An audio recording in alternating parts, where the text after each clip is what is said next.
یو عالم ته یو کس راغی. هغه عالم ته یې وفرمایل چې زما نه ګناهونه کېږي، زه څنګه ګناهونه پرېږدم؟ هغه عالم هغه کس ته وویل چې د ګناه د پرېښودو دپاره یو شرط دی چې ته به هغه شرط پوره کړې. هغه کس عالم ته وویل چې صحیح ده، زه به هغه شرط پوره کړم. کوم یو شرط دی؟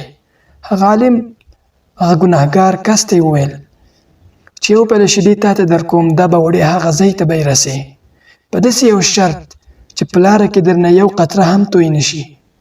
او بل کس یې ورسره هم ولیږل او هغه کس ته وویل که چیرې د دې نه یو قطره هم توی شول نو خلکو مخکې ویوهه، یعنې یو څپېړه یې کش کړه.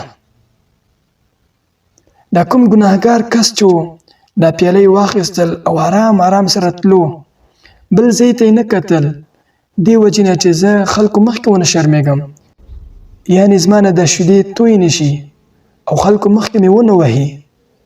چې کله واپس راغی هغه عالم ته یې وویل چې دا مې ورسول. هغه عالم ورته وفرمایل چې په لاره کې درنه قطره توی نه شول. هغه ګناهګار کس ورته وویل چې نه، ښه په دقت تلم، دې وجې نه چې زه خلکو مخکې ونه شرمېږم. هغه عالم هغه ګناهګار کس ته وویل ته چې یو څپېړې د وجې نه دلته شرمېدې، په قیامت کې په محشر کې به د خلکو مخکې که چیرې الله متعال تا په دوزخ کې اچي، آیا هلته نه شرمېږې؟ نو هغه کس چې کله دا خبره واورېدل هغه د ګناهونو نه توبه وویستل. الله تعالی دې موږ ته توفیق راکړي چې د ګناهونو نه ځان وساتو.